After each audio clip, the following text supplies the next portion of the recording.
Welcome to Flow with Huzaifa and Lazo. So today we're discussing education. By that I mean education within society, education throughout history, the necessity, the need, the change, the future of education, and overall, do we like it or not? So education is relevant to everyone. We all have compulsory aspects to education, and then later on we pursue our goals in education. We all have like since we were kids, 4 or 5, we all go to school. Depending on which country, it differs, but it's so relevant to every day. So we want to talk about like how it got here, how the system is established, because it's not that old. It's only like it only split from, like, depending on where you are, like the mosques or the churches only a few hundred years ago, and became an institution on its own roughly around 200 years for most of the Western world anyway. And education has some primary goals, but also the institution of education has some secondary goals as well.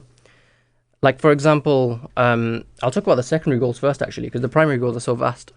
The secondary goals of education could be, teaching us to work from, have a routine in our life, the 9 to 5 workday, because you can't just go from nothing absolutely all your life to suddenly start working and then, actually obeying your, what's it called? But that's actually a very brilliant Can I point, just, right? yeah. I honestly just have to challenge you on one thing.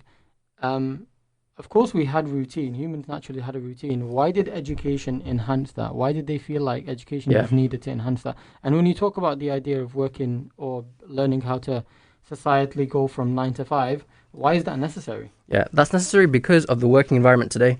So most jobs today, whether we like it or not, by the way, this is not the perfect scenario, but the thing is, it is a 9 to 5. Majority of works.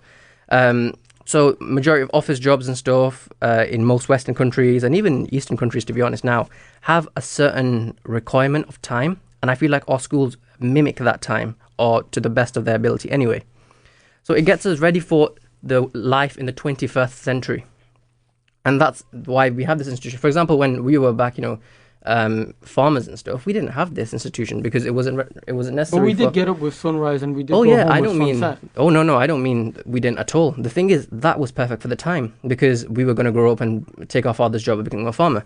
But now, because we're going to go to the office, we're going to work in our, whatever field that we work in, it's going to be, related to the amount and the stuff that we get taught in, what's it called, school.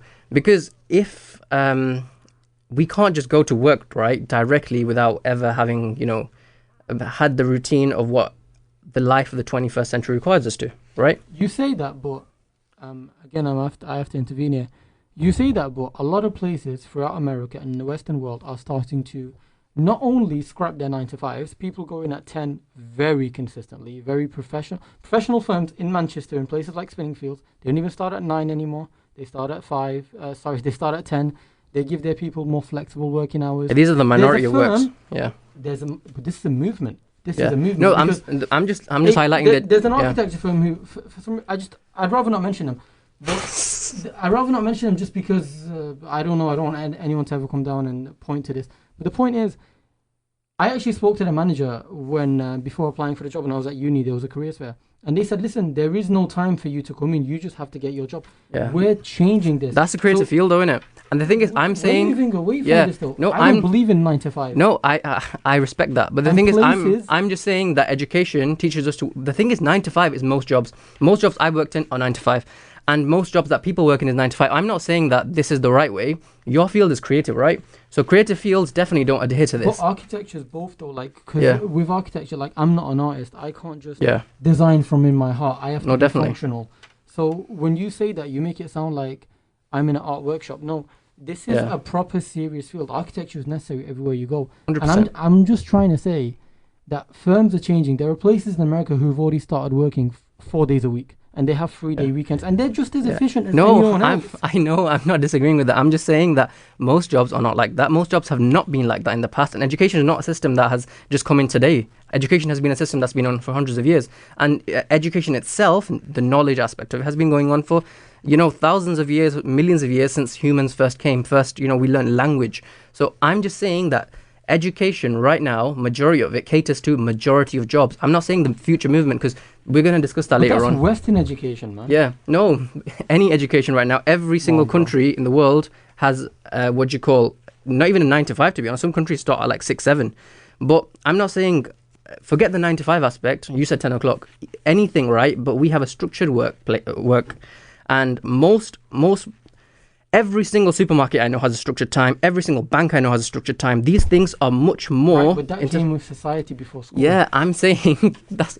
Wait, listen. Look, I'm not disputing that. What you're saying. I'm not saying it's good or bad, by the way. What I'm trying to say is that education should have nothing to do with trying to teach me how to be a workhorse. No, it should, because the thing is, shouldn't. it should, because the thing is, most workplaces require that. I know your work field doesn't. I know some work fields don't, right? Come on, here he's attacking architecture again, guys. Why are you No. talking architecture? No, I'm It's saying not- that some jobs don't require that, right? But the thing is, most jobs, like from people who are working as domestic staff, right, to bank staff, to supermarkets, to bus like drivers, every single to pilots, they adhere to a timing, They right? don't need education to teach them that. That's what I'm saying. These two things should not be together. They should be completely Education. That's what I'm irrelevant. saying. You know, like when I first started my conversation, I said to you that these are the secondary aspects. This is not what education aims to teach us. This is just a byproduct of education. The things education aims to teach us, I've not even started on yet. And this was just one of my first points, that what education's secondary aims No, are. but we're 7 minutes into it, man. Come Yeah. on. So what do you call? You didn't let me finish my points. That's the thing. Carry on with your point, son. So the thing is, the second thing is socialization, right? So we meet our friends, we meet I agree people with that part.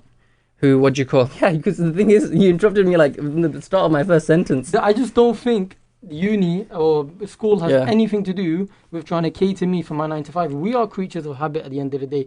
I could get someone within 2 to 3 weeks to start living 4 p.m. to 10 p.m. if you wanted them to. Yeah, They that's would, all fine. They would align No, with that. I'm The not fact saying that- it's good or bad. The I'm fact just that saying. school wants to oil the machine of industry is wrong. That's what I'm trying to say. If school wants to socialize No. me so that I don't grow up to be awkward, I agree with you. I'm not saying it's right or wrong. I'm just saying what it is right now. Do you get me? I didn't actually say it's good that school teaches this. I'm saying that what it has as a secondary consequence of the actual institution of education is this. I'm not saying that this is good or bad. Do I you get just me? imagine that when the great people of our history Yeah. imagined education, they wanted people to know maths, literature, poetry. They didn't think, hey man, wake up at 9, go to sleep at 10, and start all over again. Yeah. No, by the way, even biological clocks, right? You have to do certain things at certain times. So we can't, like, for example, working, that's why unsociable hours at night, right, isn't the norm. Human beings are not designed for that. Do you get me? That's why we don't go to school at night as well. So the thing is, the secondary things are, you know, we form what you call bonds in our communities. We, learn to, you know, like, for example, one of our best friends are always people who we've known from school. Do you get me? That's how we meet a lot of people as well. So it helps with that. It helps develop what you call that community feel. Also, like later on in education, you meet, people who you develop relationships with, countless marriages are from like people you've known in like education, university life and stuff like that. So yeah, these are just the secondary things that university doesn't aim to. It's convenient. Yeah, You exactly. know somebody, you marry Exactly. them. Yeah, so we haven't even started talking about the primary aspects of it, right? So you mentioned like, the forefathers, whoever Yeah, created the there's too many. In institution, every right? country, there's someone who came Exactly. up with something. So what do you think like their aims were when it comes to education? It was actually, within the true sense of the word, to educate people. Yeah. So these people wanted you to realize that, look, maths can help us correlate between the world and ourselves. Maths can help us get a place in a certain time. We can help navigate things. We don't have to navigate the stars anymore, right? We can have a universal clock-based time, and we Yeah. can have time zones. That's what education was to teach. Education these days is an enhancement of society, right? Or it is presumed to be, when really, I think it flopped a long time ago. I really do. I think education flopped a long time ago. People these days have a piece of paper to show that they're intelligent with really very little understanding of life. There's a big difference. There's more and more people are becoming book smart, and that's it. And then when they go into the field, someone who's actually street smart is literally eating off their plate. Like, I don't like where education has become a business at every level. It almost makes sense for universities to be businesses. Like, it actually does, because this is high level tuition. This is living somewhere for Which they X are as amount well. of months. Yeah. they are. Why is a high school a business? That's what I'm trying to say. Yeah. Like when I was in high school, and this wasn't that long ago, right? When I was in high school, my year was set to break all records for GCSE pass rates. And at this time, by the way, so things have changed a lot since my time. It was still 5 A to C's at GCSE, whereas now some kids are doing A levels in year 9 or year 10. Not, of course, not high level chemistry levels, but some things like social studies and stuff like that. What I'm trying to say is our actual head teacher would come in and say things as such. You guys are going to help the school get better. My teachers would spoon feed me so that they would make sure they would get their results. My science teacher, who I'll not name, would literally say to all of us, this is the answer, memorize it. When this question comes up, not word for word, but similarly, just put it down. We didn't even get taught. This is my problem with education becoming a vast business, because yes, it makes sense for university, but why should a high school be a business? Yeah, no. Especially when it has public funding to begin with. Yeah, no, that makes perfect sense. And to be honest, there has been, anything I feel like human beings see in the world, they just want to capitalize on it. They want to make money off it. It's capitalism. Yeah, like for example, you have to get the same like uniform from the same shop. Like, do you get me? It's a whole chain in it. And other countries are even bad. Like in India and stuff. Like you have to get like all your books and everything that your teacher tells you, and you have to like privately buy that, even in like government schools. So, that's 100% a valid point. But the thing is, I want to talk about the good aspects of education as well. Like, for example, like if we didn't, for example, say from tomorrow there was kids not going to school, primary, secondary, what would happen to society? Like, No, like, you have to socialize. Yeah, that exactly. Part you can't disrupt. Like, I feel like, work isn't just for adults. Work starts from when, we start learning about the physical world around us, like, basic maths and, things that will just help you, like, give change to, the cashier at the till, and, aspects of like, knowing that the world is, round, and basic laws of gravity. Flat. The world is Earth not flat? Not today. Was Kyrie not for this podcast. Wrong? Okay, not for this Okay, podcast. Not for this podcast. After that, we can discuss. But it's definitely not flat. Guys. Yeah. So yeah, imagine someone actually does. Yeah. Someone's like, what? Yeah. Dragging? Yo, there's a new theory, by the way, just as a side point, the flat sun theory. What do you think about that? I was gonna say that it makes a bit more sense to. Never mind. I know somebody who told me that satellites are taken up by helium balloons, and that the moon is a projection, and the Earth is not flat, but it's a disc. That's what they said to me. I would want to try the helium thing. It's not possible. But no, see, all of these things, like stuff that I've never actually tried out, I have learned from school, and it's stuck from then since. Like basic stuff about our history, about geography, like basic things about everything, right? I feel like that age is very important. Like obviously some people do the degrees and you say, like a piece of paper, what does that, represent? But the thing is, I feel like the basics of it, like, just going, and the thing is schools act as a huge institution. Like people who need to go to work, they act as carers for, they give so much more than just education. Do you get me? I don't disagree. I think education is, I know education is fundamental to everyone's way of life, no matter where you are in the world, no matter what society you're in. I'm just saying that this secondary need for education, like you said, to get us to live in a 9 to 5, it's really just oiling us to be a part of the machine. That's the part that people are waking up to. There's a huge movement all over the West, and people are no longer working in the orthodox hours of what's supposed to be the case, because we're realizing, wait, if I come in at 10 or 11, that doesn't mean I don't get my work done, right? If I want to work 4 days, it doesn't mean I don't get my work done. Yeah. What education is doing right now, it's reinforcing what's stable. I don't think education is for stability. Education is to get people thinking outside the box, so we revolutionize ourselves. I get it, not everyone can be. I'm not saying everyone is Elon Musk, but I'm trying to say that. Exactly. Everyone isn't. And, like, we love talking about college dropout stories and stuff, but how many actually become successful? Like, not everyone who becomes a dropout becomes Elon Musk or, Steve Jobs and stuff. That's the thing about Elon. He actually wasn't a direct dropout. What happened with Elon is he has 2 different bachelor degrees. Now, when doing his PhD, he did this during the internet boom. Now, what Elon is a visionary, because he saw something coming along, which was the internet, and he said, wait, I can take advantage of this. So, yeah, you're right. We do glorify the idea of being a college dropout. Maybe Kanye helped with that. I don't know. Maybe Steve Jobs helped with that. But there is something that can't be undermined, which I don't want to get into right now because we will talk about this further.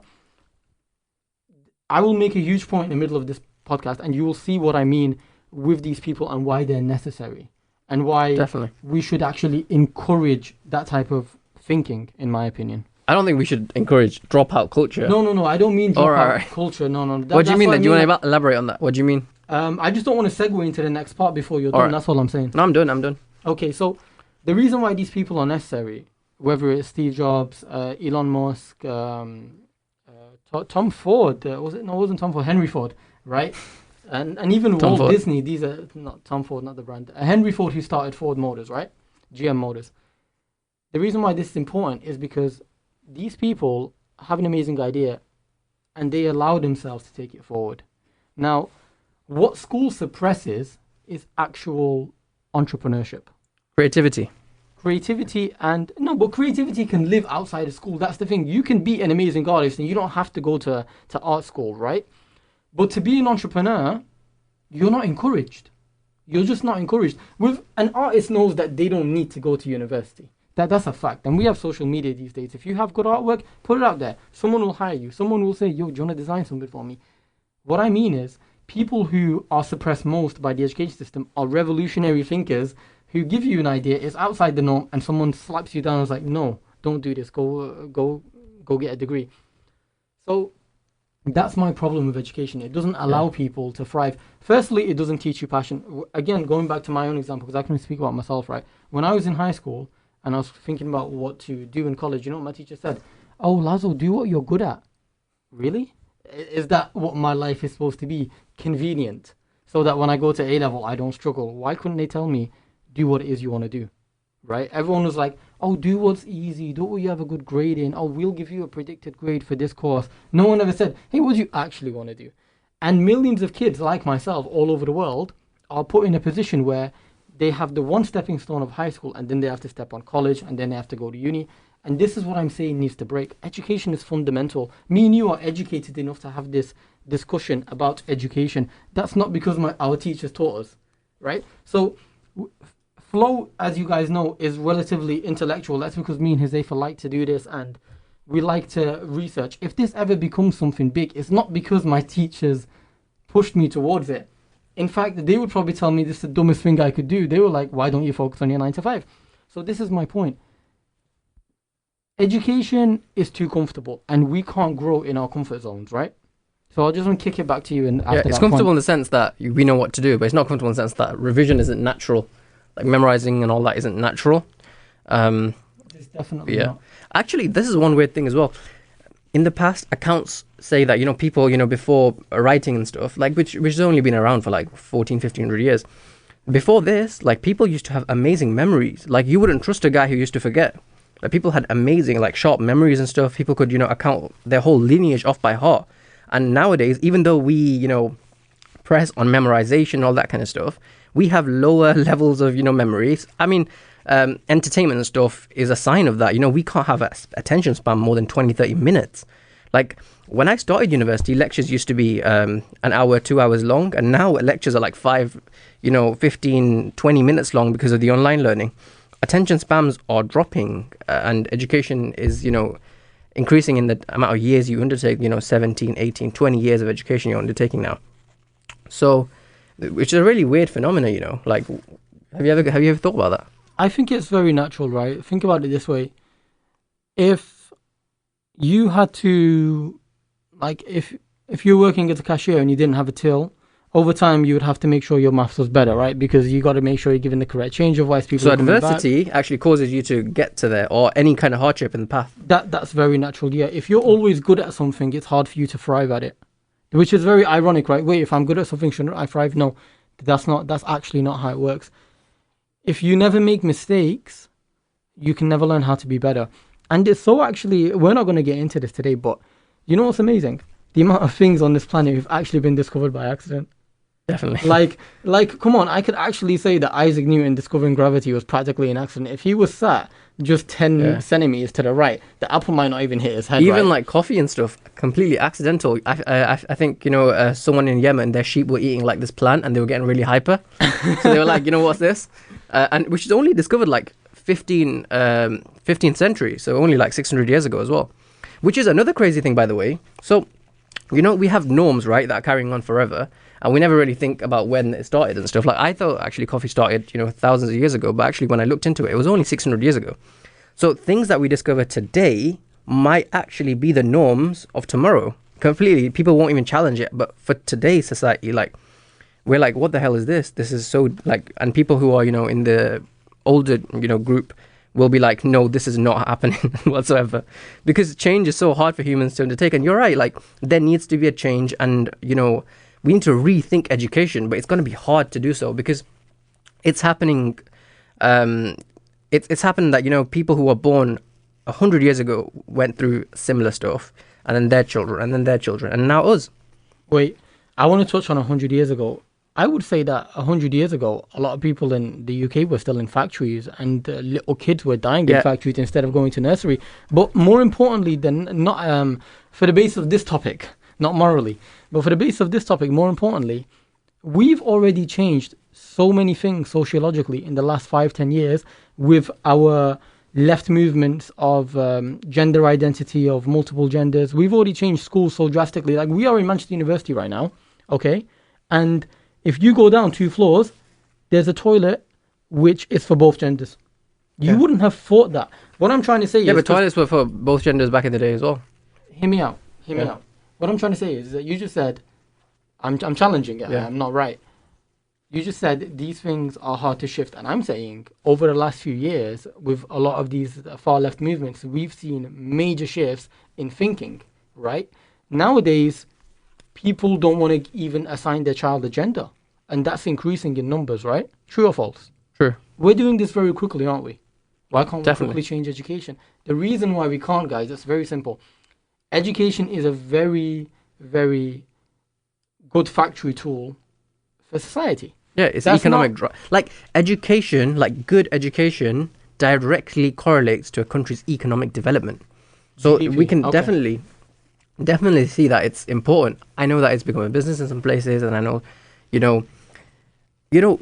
well, let's argue the point that should it be private or government institution then? Because the thing is, like, state schools, they all cater to the medium. What we're talking about getting away from. But private schools, they cater to the 10% or the people who, like, for example, have a certain disability, or people who really want to, like, specialize in certain thing. So, but we see that people from those schools who, private schools who go there because of assessed grades and stuff, some of them come out and they're not as good as people from public schools, even though the public school people have gone through something that is, catered to the mass. Right. I'll answer this very simply. We should just do what the Scandinavians do. What you do is the government gives you a check that's for your child's tuition, and you can choose yourself whether or not you send your child to a public or a private school. The power of choice is a beautiful one, honestly. Definitely. But the fact that... Or homeschool, to be honest.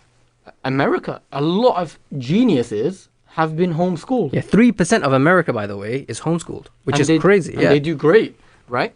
But going back to your point about paying for education, and the thing is, we might be able to change education, but we can't necessarily change capitalism, right? So here's the thing. You get what you pay for. Now, the problem with public schools within the UK is that, generally speaking, if you go to public school, chances are you are financially in a lower class, number one.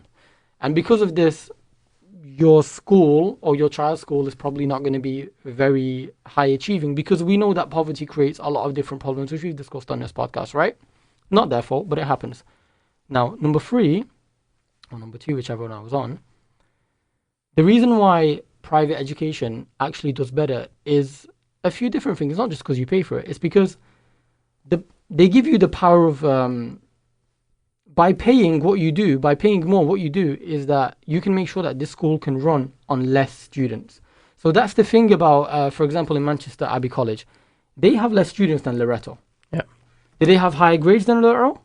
I can't speak to that. I think they do. I don't think they do. I'm not entirely sure, but the point is they have a higher chance because instead of they get more contact with the teacher, innit? Yeah. 20, 30 people in a class, there's 10. Definitely. There's 15. Like, I went to Loreto, so there was about 30 people per class. So one teacher had... And that's congested. That's congested, but the teachers made the effort in with every single student. They tried. I want to talk about something very interesting off your point. Go on. self-fulfilling prophecies in education. So, for example, I've seen this so much that teachers pick on a student and think that student is a good student, right?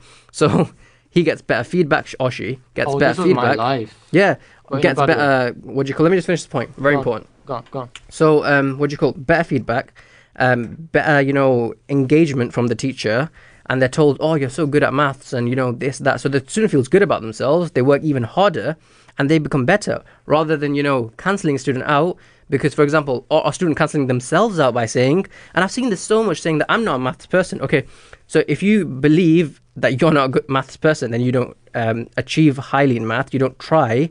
And all your life, you'll just be like, even though I've seen some people who've told me they're not a maths person, they can do mental calculations way faster than I can on the till or something when we're like buying stuff. So, self-fulfilling prophecies are so important because it drives people's futures, man.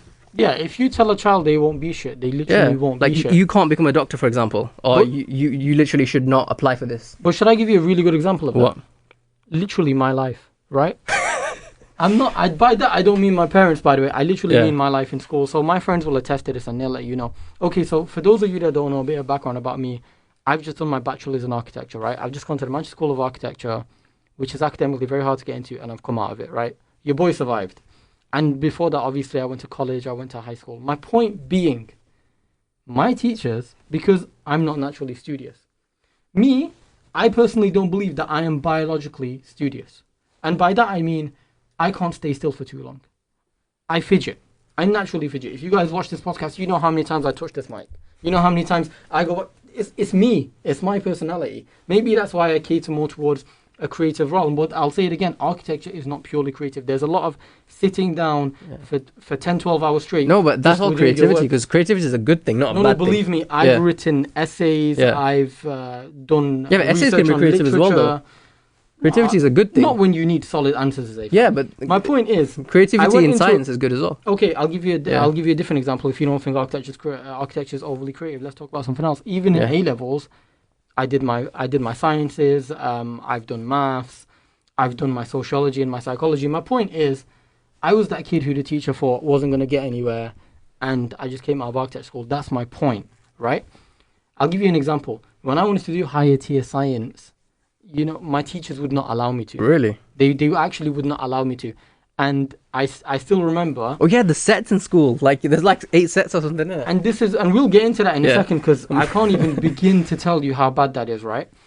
But I literally had to go to the head of science, and it was like a day or two. I kept pestering the guy, right? And eventually he was like, if we have spare higher tier paper left, you can take them. Which meant, by the way, Huzaifa, in my 6 science exams, 2 of them were actually done in foundation tier, because there legitimately weren't any higher tier papers left. I didn't even know how that works in their mind. My point is, you just said self-fulfilling prophecy. I was lucky enough to not be that kid. Wow. I was lucky enough to be the kid who came out from over there and actually still achieved, while my teachers thought I wouldn't be nothing.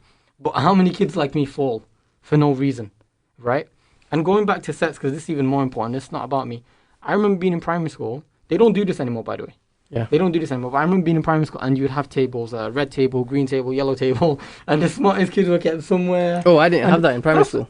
My primary school, which I went to in I don't want to name these people, because I'm sure they were trying their best at the time. That's really interesting. Red table was the worst, and like green table was the best. In primary school? In primary school, in year 5, in year 4, when we did maths and English, we, depending on your set results and stuff like that, we would actually change seating arrangement. So, for example, I remember in maths, I was on the second highest table. For English, I was on the medium table, on the middle table.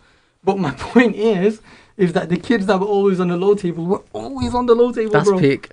No, that is really peak. And the thing is, they probably didn't even try hard then, because they were like, we're always going to be here. Do you get me? Like who on the bottom tier, whatever, would have thought that I'm going to be there in the first tier? Like, only a few. There was never any students. ambition. Our teachers never said to us, work hard and get to the top table.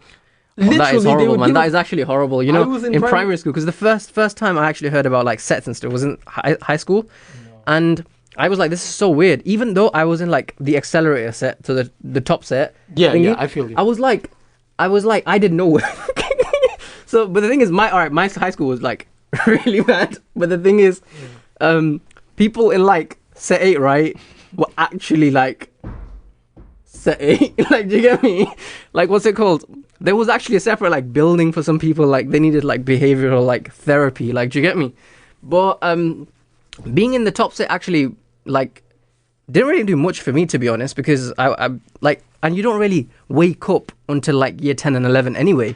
So for the first 3 years, it doesn't matter what set you're in. But the thing is, everyone should know that because the actual examination of GCSEs and A-levels will be the same, regardless if you're in primary school, you're in private school or you're in government institutions, you're going to sit, and I feel like this is the beautiful part, you're going to sit the exact same exam. Because imagine if we had some things that we have in like other countries where one school qualifies, every school qualifies you, every school has a different board. Imagine how horrible that would be. They do that here. No, that, thank God they don't do it here. They do. Yeah. And I remember...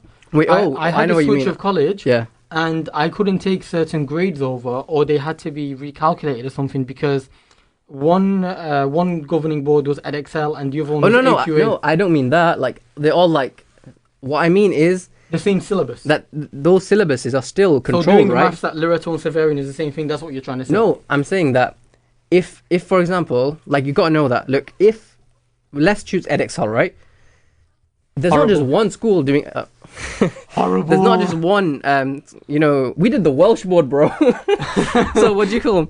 If there's no offense to the Welsh board, right?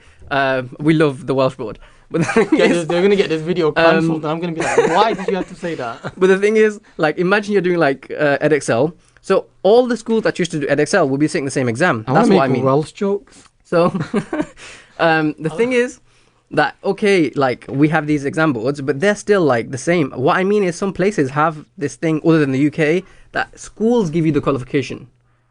Imagine how bad that would be. Like, Loreto's qualification, Loreto's qualification and Zavarian's qualification would be different because they would be. So we have this unanimity. I don't disagree, right? I really, really don't disagree. Or I might sound like a communist, but I actually think that there should be one exam board where the government controls and experts sit on it. And I rest my case. Look at Joseph Stalin. Right, I just call you Stalin. What the hell? Nowhere near Stalin, man. I'm a capitalist. You more like, Bernie. I'm a Tory now, Jane. You probably are. This will get cut out of the podcast. Nah, no, put anything. No, this is flow is flow. This bro, is I'm flow. not getting labeled, bro. No, bro, we're not famous enough to be labeled. In 10 years' time, when we start getting 100,000 subscribers, then people will come back to the video and label I'll actually go to this podcast and delete it. So we've already had one deletion. We don't need another, honestly. We're falling behind as it is. I remember when we were like, well, we'll upload by the 1st of December. But yo, guys, again, do I actually think that the education system does what it needs to do? I think it kind of does and more. Going back to that point about sets in primary school, they no longer have that. I spoke to a friend recently. Thank God, man. I spoke to a friend That's recently, scary, and she man. was telling me that her sister now, what they do is they mix them up. So smart kids are next to less smart kids, and by that, what that encourages is someone helping the other. Kind of like that. What it does is what it does perfectly is, for example, if there's a smart kid and a not so smart kid, because they're friends, they're more likely to help each other. Yeah, and something I love about what you call university is we now have this scheme called PASS, and the thing is, PASS isn't just a Manchester Uni scheme now; it's across the UK, where other students in the year above help facilitate, not educate, help facilitate the learning of what you call younger classmates. So I was, for example, PASS leader for the year below. So, for example, Did the people you were teaching like proper mess up? No, I wasn't teaching them anything. That's the thing. So, for example, there was certain, like, what you call things that they would come and you would facilitate them so that they were better able to find the answers. And in the classroom, it was when the, actual lecturers, taught them, gave them, whatever they needed to memorize or whatever. Yeah. But, for example, mathematics and stuff, they would come with the questions. We'd help them solve through, whatever would work best for them. And I feel like that, facilitation should be the new norm for education itself, because, that helps creativity. Everyone has their own methods of doing things and they get the same results done. I want to briefly, I think we've actually really talked about this really well, right? So I want to talk about successful people who either scrapped education or didn't go to begin with, right? Definitely. And, I made the notes because it's hard to remember all of these guys off by heart. So, of course, we have Bill Gates. He revolutionized the technological world, right?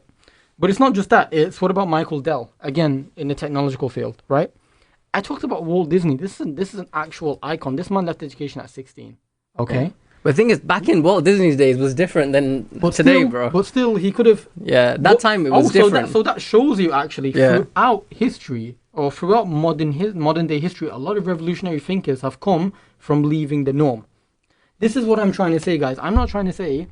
I don't think Walt Disney's time he broke a big norm. It's more of a bigger norm now, in terms of like school education. So forget Walt Disney, Steve Jobs. Yeah. Steve Jobs. That's more relevant to us now. Yeah. Larry Ellison of Oracle, right? Evan Williams of Google. Listen, one day Google, Oracle, all these guys, right? Bill Gates. Yeah, these are pretty modern people. Exactly. These people are gonna take over everything. They're gonna have AI everywhere, and you're gonna be like, That's "Look at you, world, idiots! Bro. You went to school, and now I'm controlling your life." That's scary. I'm but joking, the thing is, also, I feel that if everyone started to do this, and this became the norm, then what would happen? Like, we can't have too many creatives. We can't have too many, revolutionaries. We can't have too many people who think outside the box. But these people aren't necessarily creatives. Like, I don't look at Bill Gates and think, you know what, mate, you're the next Picasso. No, I look at Bill or anyone else who's done what he's done, and I'm like, you thrived. Yeah, but he was a revolutionary, right? He thought about something. He was a revolutionary because Microsoft is what it is today. Yeah, we're literally using it practically everywhere. There's the guy who invented Uber as well, the people who did Whole Foods. So this goes out the realm of technology. WhatsApp, the man who did WhatsApp, the owner of Zara. But isn't WhatsApp Facebook now?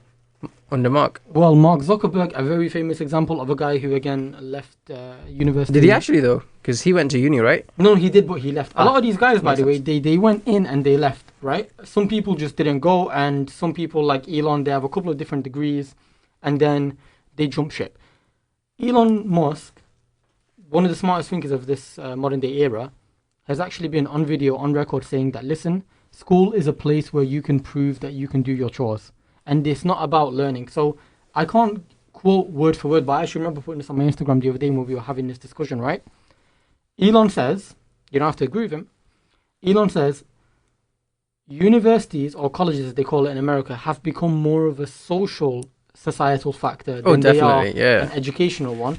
And he says it's not a question about learning. Everything is online for free. Do you agree with that? I agree with, after your primary socialization, right? So after your primary, secondary school, like, the compulsory education, I feel like is very important for human beings. But the thing is, after that, like university and stuff, I feel like people just go for the sake of it. So people just go to uni for the culture, like freshers and stuff. Like, do you get me? Definitely. And that is definitely true, 100%. I will say even so. We're going to go on to something even more important. But Alan Sugar, Richard Branson, two people very famous in the UK who, who didn't actually go to university.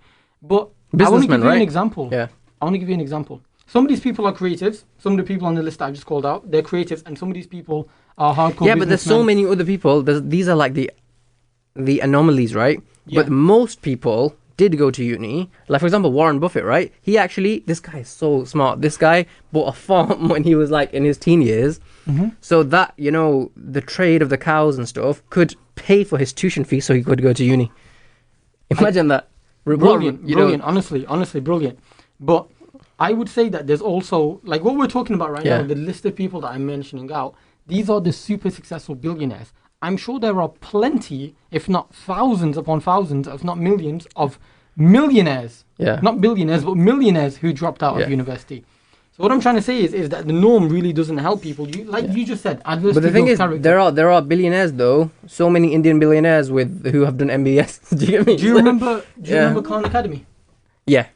Khan Academy was a better teacher for most people than their actual teachers. Especially for like physics and stuff. Yeah. That's my point. Again, where the education system is flawed and someone came in. So let's talk about the education system of the future then. Because we know already, like, YouTube, for example, has become a huge part of education. Like Crash Course, for example.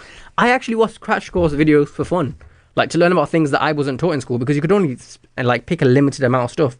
But now, for example, if I want to learn about philosophy, sociology, if I want to learn about psychology further, right, which is not my line of field, I can go to Crash Course or other things on Patreon and stuff and start learning.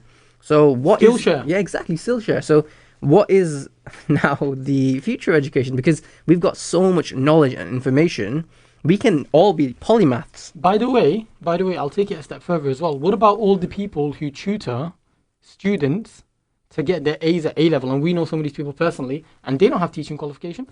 Yeah, but they went to education themselves, innit? Yeah. No, that's not my point.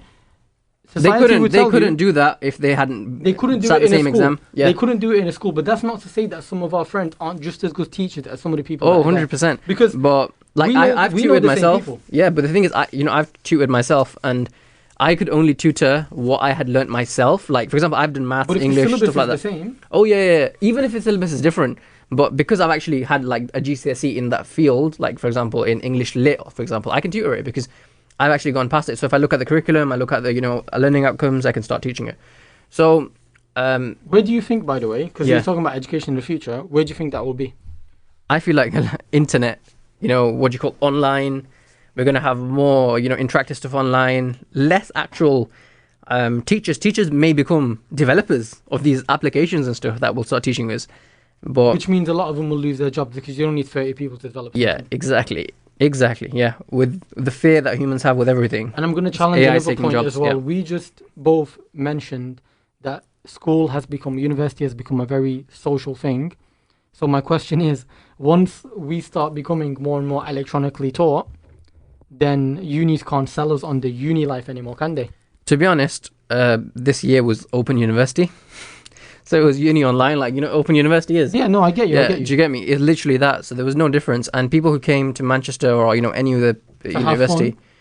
Or to make that a big part of it, they couldn't. Exactly. Like, all right, I don't want to get political, Go on. but uni gave timetables late, gave people the charm that there might be physical exams in January. Let me finish this point, right? I'm not going to cut you off. This led to the influx of students, like 40,000 students, like within this city, coming, bunched into student houses or, flats, eight rooms in one flat kind of situation where you have COVID spreading, cases rising, and all of this was blamed on the students, not the universities, and all because of that rent money and other stuff, right? They actually caused other people to catch the infection, taking it back home with them as well. All of this happened for the sake of what? Rent money. And I agree. this is where I agree. Like, it's become an institution, and the institution has become corrupt in terms of taking people's money, because that's all it is now. Because literally they could have been at home, because we all know that exams are going to be online now.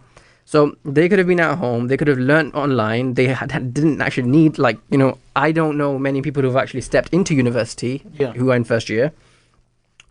And even for practical stuff, like people who have practical classes and stuff, even they were cancelled. So what was the point in, making so many students come to the UK or come to Manchester or whichever city you're in, for no reason but to learn online? They would come in their rooms and learn everything on their laptops. So On Zoom, basically. Exactly. Which really begs the question, because and what you touched on there was a very interesting point. Some extreme things have happened on campus. We don't have to get into that, but the point is a very simple one. Things are changing, people are waking up, and if more and more things are going to be electronic, then UCAS need to come out with a different way to advertise university. Because the sad truth is, when they come into your colleges and they try to tell you about why you should come to uni, their biggest selling point is the uni life and the experience. And they're saying to you, oh, you will learn how to live. They don't actually say to you, hey man, you're going to get an amazing job. Because firstly, they know that's for the most part not true. Firstly, your rates at graduation are ridiculous. Your financial rates at graduation are so low, even student finance doesn't ask you for any money back, right? That's how bad it is. That you owe these guys like 27, 30k, and they don't even want anything back from me. That's how little you're earning. Unis don't tell you that. When you go online and unis give you a stat like 90% of students go on to further education or work, firstly, they don't specify if that work is in their field. Secondly, they make high level education they make postgraduate education very easy for you, because listen, these corporations, they need to look good. It's just like what Labour did back in the day. They created all sorts of benefit systems so it didn't look like people were unemployed. And what uni is doing now, they're making more postgraduate systems so it doesn't look like that kids are going out of after their degree, that kids are going under to unemployment or not working in their field. They want to say, hey, let's make it easy for you to come back and be a postgraduate, so that when we highlight that on our website, it looks like we're doing well. Yeah, and we need people to do that as well. Like, for example, why postgrad, loans are so good, and there's so many scholarships for PhD students, is because like unions always need people to do those jobs, and like if you're a PhD student, you're gonna help like TA stuff as well, and teach a little bit as well, and help. But you see the manipulation. Yeah, exactly. No, 100%. There's a huge manipulation. So that's the thing. Like, it was something great. It was something beautiful. But, like with everything, there is definitely aspects that need to be changed.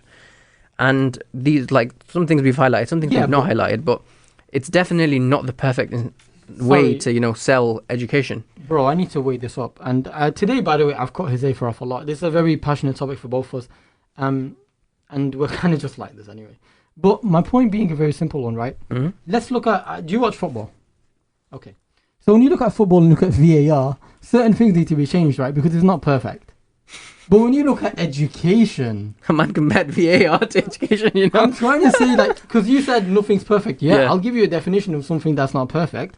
The sports world is not perfect. But you want to see something that's very non-perfect. It's the education system. That's what I'm trying to say. So people might be listening and say, oh yeah, Josefa's right. They just need a few tweaks. No, bro.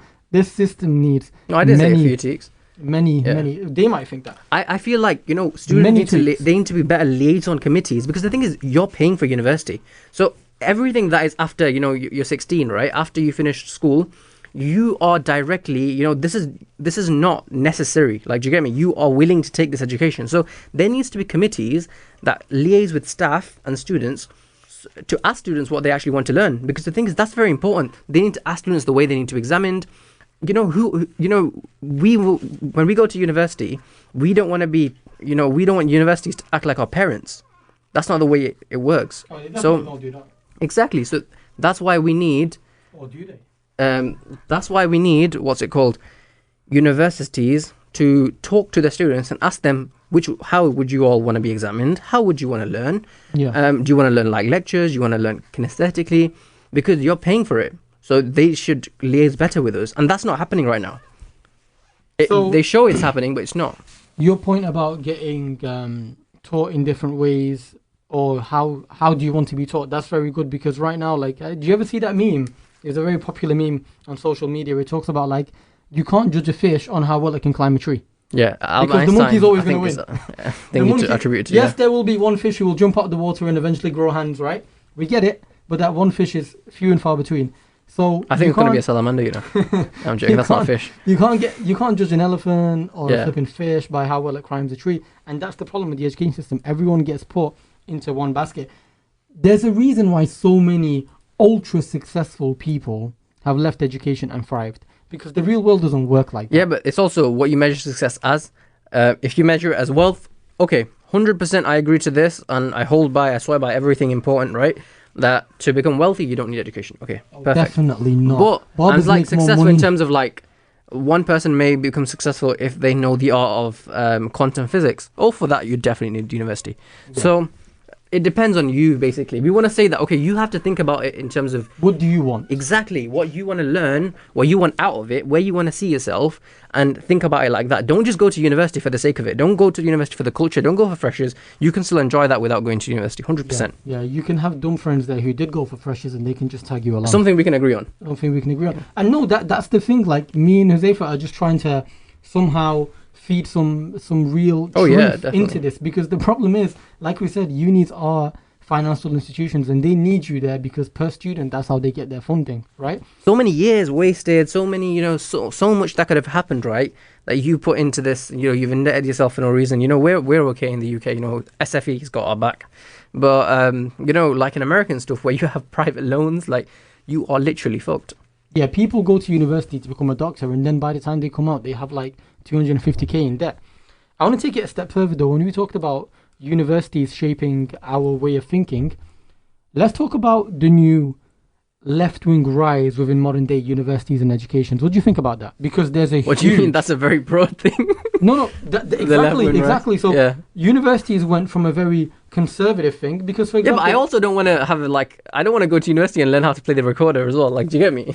Like, What does that, I don't know what Like you the mean by that. conservative way of like having certain things being Oh, taught no, for no no, reason, no. or like stand and praise the British flag and sing I'm not hymns to the Queen and stuff. not disagreeing with Yeah. that. That might be culture. In America, they They do rise that, to the yeah. national anthem all the time, even in a small. So their schools small actually league game. teach them patriotism, Patriotism. which But- is which I'm so thankful that they don't do that in the UK. I'm sure China does Yeah. it. I think Turkey does it. Yeah. Many Yeah, even if it nations did it, do it was not this. the worst thing on the earth. But I'm just saying, like, that's so cringe. Cringe or not, the point is, Yeah. these new left-wing movements, they're taking over universities and therefore taking over the minds of the future generations. What do you think about that? Just can I just finish this point and then I'll jump onto that. Go on, Basically, jump you know onto why that. I think it's bad? Not because I have any disrespect to the Queen or the system or whatever, but the reason why is because come after you, when you know. that's what I'm saying, Liz. Like I'm all for you. But the thing is, when we start saying that, day and night start praising our country and we get into these delusions, which thankfully we as British people and people that live here don't, is that you stop looking at the things that are wrong. Like look at America, like they think everything's perfect because they just think we're the best nation. So did we did Turkey, this. by the way. Exactly, Turkey. Pakistan, bro. Like there's so much wrong in your system. But look at the patriotism level. They think everything's perfect. And when you start Yeah. thinking everything's perfect and there's no room for improvement, then you stop doing things. That's why I think we shouldn't be, singing hymns and praising ourselves every day. Which also, by Yeah. the way, also is a reason why you need to listen to us when we tell you the education system is flawed. Because if there isn't no Yeah. one to point out these flaws, Yeah.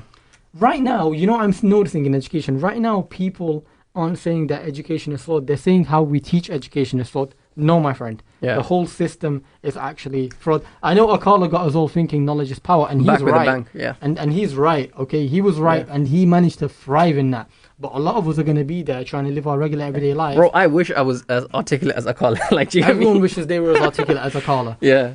Because remember, he said this whole thing's chess, and they want us to celebrate the fact that we are just pawns, but man are not on it, right? Man, I'm not on it at So all. this bro. is Daily Doppy from 10 years ago. I've been a Man, Akala fan like- since day. And here's the thing, right? I used to be a proper left-wing wacko. This is fact. I grew up as a proper left-wing wacko. I even remember one time going to my teacher and say, hey man, America didn't even land on the moon. Like, it's not true, right? Certain things are facts. But my point is, I'm noticing that now within university institutions where people are going overly liberal, where conservative thinkers are not allowed within the university campuses. Ben Shapiro was threatened on site at University of Berkeley in Los Angeles. The question being a very simple one, right? Yeah. This isn't healthy, but why is it happening? This is really weird, like you just said about the example where, clapping was stopped because it was offensive to, like, people. I didn't even give that And- example, but yeah. yeah, that's horrible. People had to do That this, happened like, in every Manchester single University. time. No, Yeah. that was point of privilege, but in Manchester Yeah. University, clapping was banned in lectures. Oh yeah, and it's so weird as well though. Like now that I've been a part of this like movement, like I even when we have guest speakers, whenever I've never ever clapped on no one I know, and it will be such a weird situation to like clap after a lecture, like like In fairness, though, like what are you doing? here's the thing, right? Have you ever clapped after your class? Yes. Oh no, my lord! I was just gonna say that. I was just gonna say that because I did go to Manchester University as well, like yourself. But in architecture school, we clapped for everybody, even the shit people. Oh, right? so we didn't have that clapping thing. But why It would do- be so. why? We just didn't clap after our lectures. Like finished. Now we did, Even they we would did. feel it'd be weird, like for us to clap after them. Like what? Thank you delivered a class today. Well done. You came on Here's time. the thing, though. Yeah. You're not briefly answering my question. What do you think about the left-wing agendas that are taking over the universities? Well, I think left or right wing agendas both harm, education. Because the thing is, I don't want education to become a political thing. I don't want education to drive a certain political force or anything like that. Because these things are negative. We should be able to make our own decisions after university. We should have a neutral, central, ground. We shouldn't become right or But we left have to wing. be realistic. People are going to Yeah. dash their opinions our way, especially if they're our university professors, right? Oh yeah, 100%. That actually changes the way you think. But that could be a whole topic for another day, right? Actually, even Go school on. teachers. So my thoughts, sometimes when I actually and I don't ask me why I do this, but I actually look at why I'm thinking certain things and go to the root of these things. And there's certain things that my primary school teachers have said to me, and I've actually started believing those things. And they've, that's so important, man. Like from an early age to have a neutral perspective, to ask the kids, okay, what do you think about this? And then teach them both sides of the story, by the way, so that they're well equipped to make their own decisions. And you know why I say this? Even the founding fathers of America said education is important because it's important for a democracy. think about it. We can't have a democracy if people aren't literate and educated enough to make their decisions, because they don't know why they're voting for something. They don't know, what the agendas are. They're just voting because they've always voted, or it's in their area. They've seen the candidate on a poster once. In fairness, though, even modern day elections right now are basically that. Like, in all honesty, education has not helped voting. There's still We've gone like one step, but we need to take a million more. Remember, like the guy who was like Muslimic Reagan. But guys, before we finish off today, because we are slowly heading into the 1 hour mark, there's something really important about universities that are more important than, in a way, even the education aspect. And I want to touch into it.